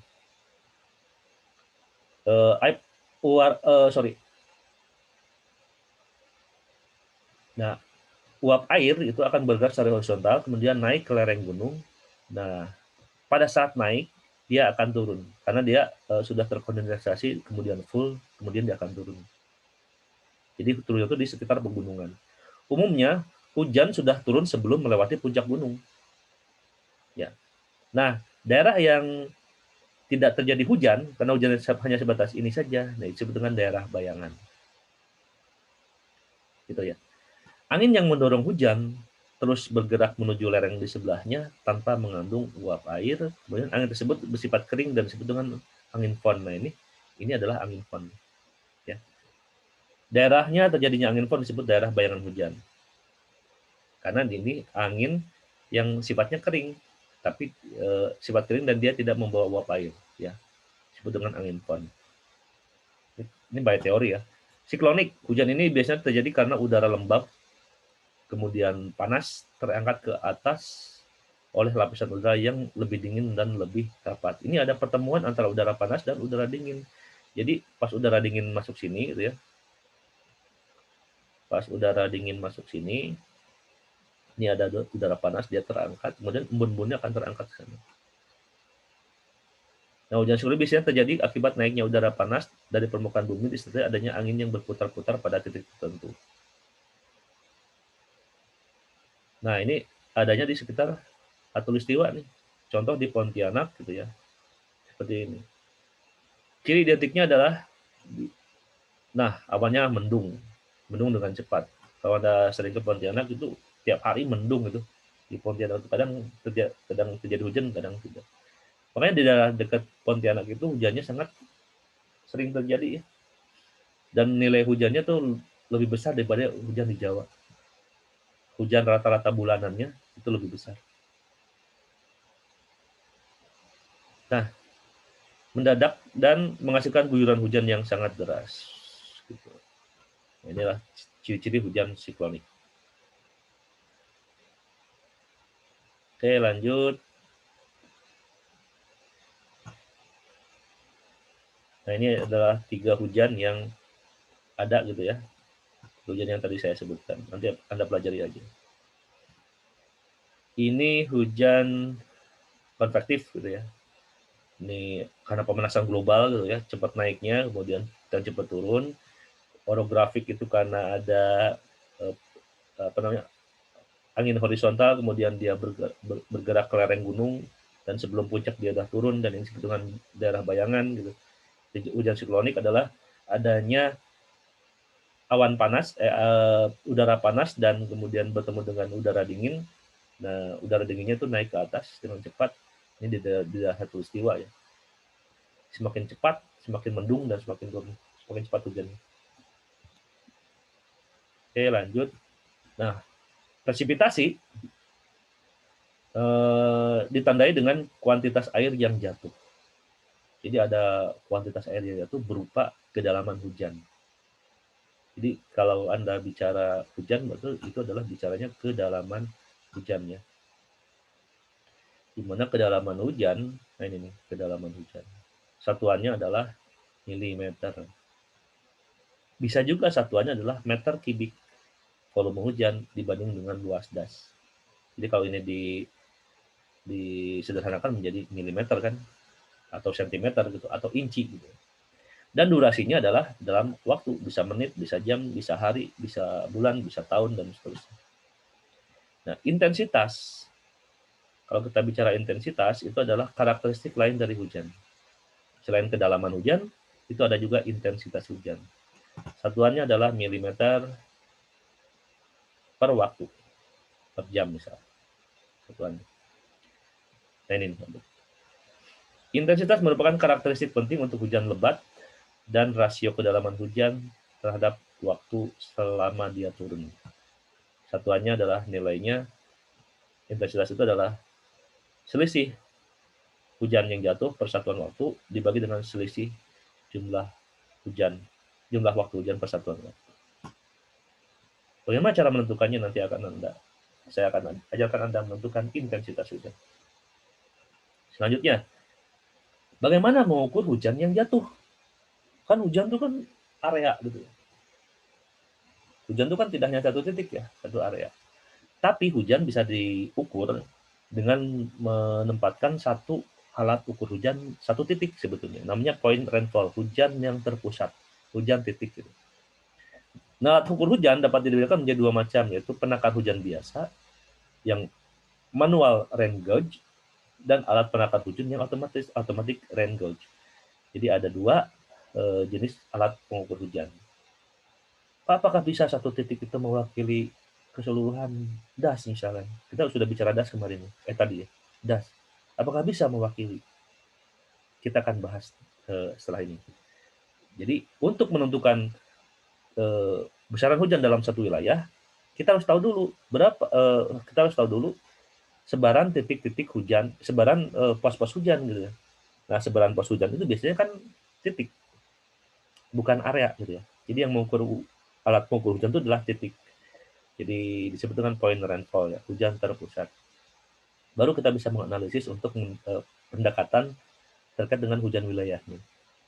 Nah, data hujan itu dapat berupa data hujan harian atau data hujan pada periode waktu yang lebih pendek. Misalkan setiap menit itu bisa tercatat hujannya. Yang bagus yang mana? Pasti yang menit ya. Kalau sudah kita dapat hujan menitan, kalau kita bicara banjir, kita bisa mengetahui pola distribusi hujan jam-jamannya. Jadi pola distribusi hujan jam-jamannya bukan lagi berdasarkan by teori ya, tapi menggunakan data yang sesungguhnya, data yang terjadi di daerah itu. Namanya hujan durasi pendek ya, hujan yang lebih pendek. Nah, data hujan tipe pertama dapat diukur dengan penakar hujan yang sifatnya adalah terdiri dari bejana dan corong seluas 200 cm yang dipasang setinggi 120 cm dari permukaan laut untuk yang harian. Yang harian cukup dengan corong saja. Dan itu dibaca 1 hari 24 jam gitu. Dari mulai dia turun sampai dia selesai hujan itu bisa tercatat akumulasi hujannya berapa. Nah, yang durasi pendek itu bisa menggunakan data hujan, harus menggunakan data hujan yang sifatnya automatic rainfall, karena yang tercatat oleh automatic itu berupa grafik hujan, namanya hitograf hujan gitu ya, per satuan waktu yang lebih pendek lagi, bisa menit, bisa jam gitu. Dan ini sangat berguna untuk menganalisis hujan badai atau disebut hujan ekstrim gitu ya, di mana ini akan mengakibatkan banjir. Oke. Nah, berdasarkan mekanisme perekaman data hujan, ada 3 jenis automatic rainfall recording atau automatic rainfall gauge, itu yaitu tipe waiting bucket, ada yang tipe tipping bucket, dan ada yang sifatnya tipe floating. Kita akan pelajari satu-satu. Ini adalah contoh stasiun hujan yang sifatnya manual, ya, sifatnya manual, menggunakan corong. Ukurannya tadi berapa saya lupa. Luasnya adalah 200 cm yang dipasang setinggi 120 cm dari permukaan tanah. Jadi ini corong ini luasnya 200 cm dan tingginya ini adalah 1,2 meter. Ya. Nah ini contoh corong. Nah, alat penakar hujan ini biasa terdiri corong dan botol penampung yang berada di dalam satu tabung silinder. Ini silakan Anda baca. Curah hujan kurang dari 0,1 mm dicatat sebagai 0,0 mm. Jadi tidak terjadi hujan. 0,1 mm disebut dicatat sebagai 0. Kalau tidak ada hujan itu strip gitu ya. Jadi sedangkan tidak ada hujan dicatat dengan garis strip gitu. Itu cara pencatatannya.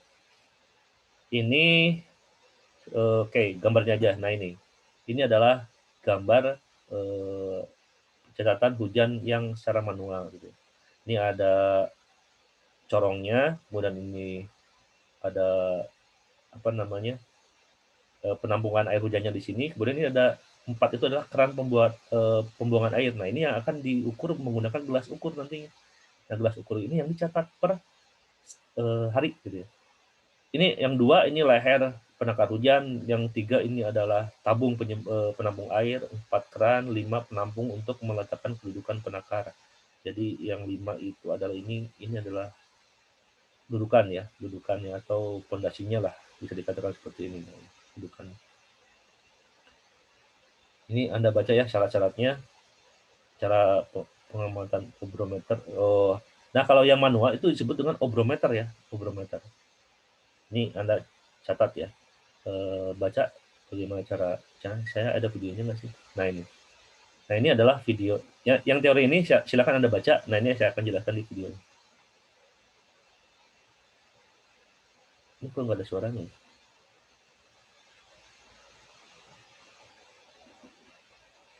Jadi ginilah. Ini hujan masuk dalam corong gitu ya, kemudian masuk ke leher, kemudian akan tertampung di tempat penyimpanan, kemudian diukur menggunakan gelas ukur, dibuka kerannya, diukur, kemudian sampai habis ya airnya sampai habis, tapi jangan diminum ya. Nah baru Anda cek, ini adalah gelas ukurnya juga tertentu ya. Nah ini baru Anda cek kedalamannya. Nah kedalamannya dalam milimeter itu Anda catat di dalam daftar, di dalam formnya ya, di dalam tabelnya. Nah kemudian habis itu corongnya dimasukkan lagi. Kemudian nah hasilnya akan seperti ini ya. Nah hasilnya akan seperti ini. Tanggal 1 Januari ini tidak ada hujan. Tanggal 2 tidak ada hujan. Tanggal 3 ada hujan nih sebesar 36,70 mm. Tanggal 4 ada 1 mm. Paling tinggi ternyata ada pada tanggal berapa paling tinggi? Tanggal 31 ada 35,40 mm. Anda jangan lihat dulu yang jumlah-jumlahnya ya. Oh, ada 39 mana 39. Oh, ini nih. Paling tinggi adalah tanggal 7 yaitu 39,40 mm. Oke. Februari dan seterusnya. Ini dicatat per hari ya. Per hari. Tanggalnya jam seberapa ya? Saya lupa. Di sini ada kok jamnya. Oh, ini nih. Pengamatan untuk curah hujan harus dilakukan tiap hari pada jam 7 waktu setempat atau jam-jam tertentu. Jam 7, jam 8. Yang penting siklusnya 24 jam ya. Oke. Nah, kemudian dari data harian ini ya, ini data harian hujan yang manual gitu. Ini Anda bisa mengkalkulasikannya menjadi suatu data statistik. Contoh, jumlah hujan yang jatuh pada bulan Januari adalah 321,20 mm. Jadi ini adalah hujan bulanan pada bulan Januari. Dan ini adalah hujan pada bulan Februari 426 jumlahnya. Pada bulan Maret 124 mm ya, dan seterusnya. Nah, jumlah hari hujan itu bisa Anda kalkulasi. Berarti yang strip-strip ini kan tidak hujan. Berarti yang hujan adalah yang di luar dari strip-strip ini. Jadi ada 24 hari hujan pada bulan Januari dan pada bulan Agustus hanya 1 hari hujan. Mana kok nggak ada ya? Oh, ini salah nih. Harusnya ini 0 ya. Ada 0 hujan. Terus mana lagi? Oh, maksimum. Maksimum di sini adalah hujan harian maksimum. Jadi dalam bulan Januari berapa sih nilai hujan yang paling maksimumnya? Untuk harian ya, yaitu pada tanggal 7, yaitu 39,4. Jadi hujan harian maksimumnya adalah 39,40 mm. Februari ada 52 di bulan tanggal 8 dan paling besar itu adalah ya paling besar adalah 59 di bulan Juli. Nah, bulan Juli pun ini tercatat ya. Tahun berapa nih? Ulang tahun ini saya ngambil contoh aja dari meteorologi. Bulan Juli pun bisa terjadi hujan yang ekstrim. Ya, ada nilai yang 59,30 dalam 1 hari hujan. Paling tinggi malah di sini bulan Juli. Padahal bulan Juli bulan kering kan. Ini adalah kondisi ekstrim perubahan cuaca itu seperti ini. November paling besar nih 78 pada tanggal 6 ya, tanggal 6 November terjadi hujan 78 mm dalam 1 hari. Untuk informasi, hujan harian maksimum itu sebetulnya kurang lebih 100 mm itu yang bisa menyebabkan banjir. 100 mm itu adalah untuk probabilitas yang sifatnya probabilitas untuk 1/2 itu berarti 50%. Jadi kecenderungan akan terjadinya itu adalah 50%. Bisa 50, bisa 50-50 ya, bisa terjadi, bisa tidak. 100 mm per hari ya. Itu hujan harian maksimum sebagai acuan. Jadi kalau di atas 100 mili ini besar nih gitu. Di bawah 100 mili relatif so-so bisa terjadi, bisa tidak gitu. Kalau misalkan lebih besar lagi, itu kecenderungan terjadinya kecil tetapi nilainya kan besar. Dan itu yang akan menyebabkan banjir gitu. Oke. Ini penakar hujan jenis timbangan gitu ya. Jenis timbangan bucket gitu ya. Nah, kalau bucket jadi dapat merekam jumlah kumulatif hujan secara kontinu. Alat ini dilengkapi dengan sistem pengurasan otomatis. Ini ada pemberat. Jadi hujan jatuh pada bucket sini. Kemudian dia akan menggerakkan si pensil, si pena, kemudian dia akan mencatat seperti ini. Ini grafik hujan secara kontinu. Ini pemberat ya. Jadi dia akan turun, dia akan menggerakkan si pensil ini. Nah, seperti ini. Dia akan menggerakkan pensil. Semacam seismografnya gempa gitu ya. Alat ini tidak dilengkapi dengan sistem pengurasan otomatis. Jadi ini harus dikuras secara manual. Ini adalah automatic tipping bucket. Ini yang sering digunakan di BMKG. Ini hujan jatuh pada sini, kemudian dia akan tipping. Nah, tipping ini, di sini ada saringan juga. Ya. Tipping ini akan menggerakkan, kemudian akan mencatat. Ya. Terus habis ini dia akan membuang ke pipa pembuang sini. Nah, air hujan yang tertampung ke dalam corong akan diteruskan ke saringan, kemudian masuk ke dalam tipping bucket. Nah, kapasitas bucket ini didesain khusus setara dengan 0,5 mili, sehingga apabila tampungan air hujan tercapai akan terjungkir atau tipping yang akan diteruskan dengan proses perekaman. Ini contoh. Nanti Anda buka di rumah ya. Nah, ini nih contoh tipping bucket. Nah, gitu. Kita sudah ada loh di depan kampus ya, di depan teknik sipil yang dipasang Bu Aryani. Ini kemudian ini yang ini itu akan terekam masuk ke data logger yang ada di ruangan di hidrolik, itu akan terekam di komputer di sana. Data loggernya akan terekam di sana. Kemudian hasilnya akan berupa suatu grafik heterograf. Nah, kemudian ada sifat yang pelampung ya. Pelampung Anda baca aja lah. Nah, nanti datanya akan berupa data yang bisa menitan gitu. 5 menit 0,2 mili, 10 menit 0,3, 15 menit dan seterusnya. Dan kemudian ini tanggal 1 gitu ya, sampai dengan 12 jam. Ini bisa terakumulasikan. Kemudian jumlah hujan tiap jam. Nih. Kemudian ada terekam jam-jaman seperti ini. Nah, ini adalah data yang penting sekali. Kemudian direkapitulasi untuk jumlah selama 24 jam, 2,3 mili. Nah, ini tanggal 1, tanggal 2, tanggal 3. Nah, datanya akan seperti ini. Data ini sangat penting sekali ya. Tapi kenapa data ini mahal ya di BMKG? Saya juga kurang tahu. Nah, ini ada seputar iklim gitu ya. Ini Anda baca aja di rumah. Nah, secara teknis penempatan pasang hidrologi adalah bla bla bla, Anda baca di rumah juga. Ini ada mepet. Kemudian saya akan bahas pada hujan terpusat. Nah, hujan terpusat yang tadi saya sebutkan dari BMKG itu disebut dengan hujan stasiun yang mengacu pada data hujan dari sebuah stasiun. Nah, data hujan ini data kasar atau data mentah yang tidak dapat langsung dipakai dan ada yang harus diolah dulu sedang kebutuhan. Dan datanya berupa variabel acak.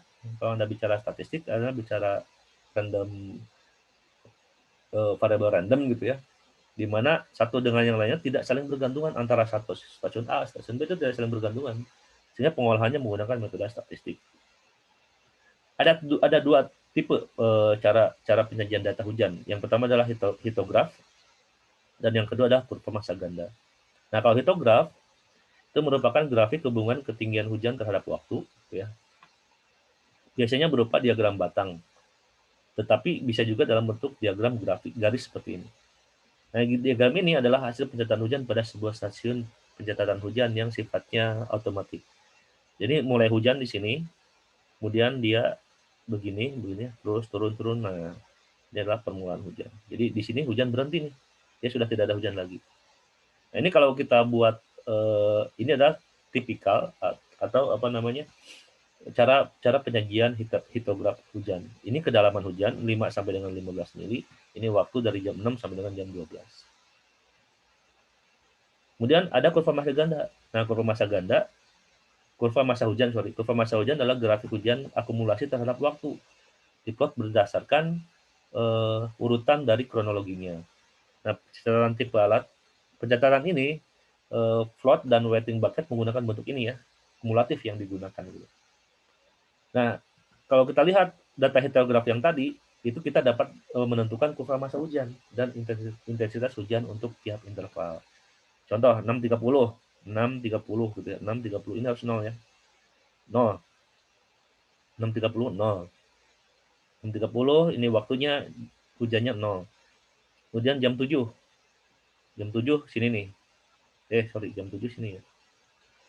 Oke, jam 7 ada 6,5. Nah, ini 6,5. Terus jam 7.30. Jam 7.30, 7.30. Nah, di sini nih. Ini kurang lebih 13,5 gitu ya. 13,5. 7.35 15. 7.45 10. 7.45 ini nih, 10 ya. Terus 7.45 10 jam 8 7,7 ini 7 dan seterusnya gitu. Nah, ini adalah rekaman dari hujan. Nah, ini kalau nanti Anda buka materinya, tinggal Anda klik kanan, worksheet object itu akan open aja ya. Ini akan langsung link ke Excel, jadi dibuka di Excel.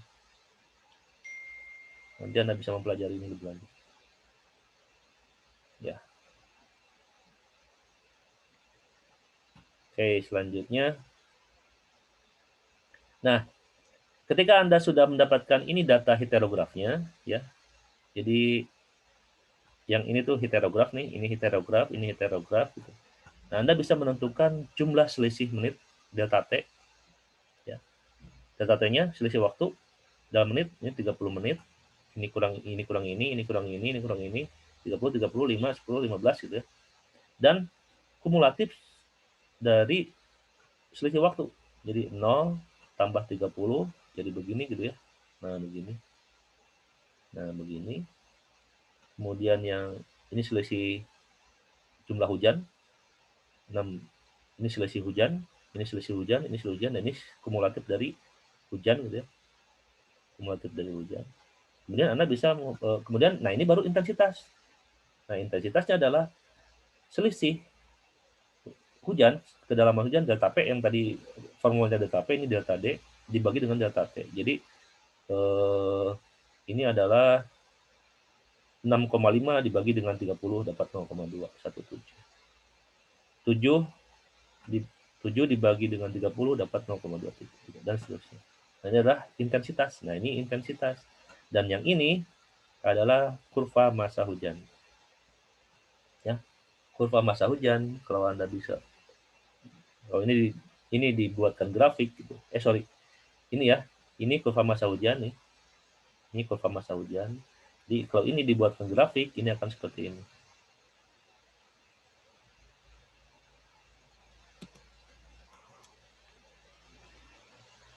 Nah, seperti ini. Nah, seperti ini. Ini adalah selisih kumulatif selisih hujan, ini kumulatif selisih waktu. Nah, ini adalah kurva massa hujan. Oke, 8 menit lagi. Kemudian, nah ini adalah intensitas hujan. Jadi, nah intensitas itu harus dari milimeter per jam ya. Yang tadi menit itu dirubah menjadi jam. Ini adalah selisih waktu. Ini kumulatif selisih waktu. Ini adalah intensitasnya. Nah ini gambar intensitas hujan. Jadi ini kumulatif waktunya berbanding dengan intensitas hujan yang digunakan. Ini juga tinggal Anda klik kanan gitu ya.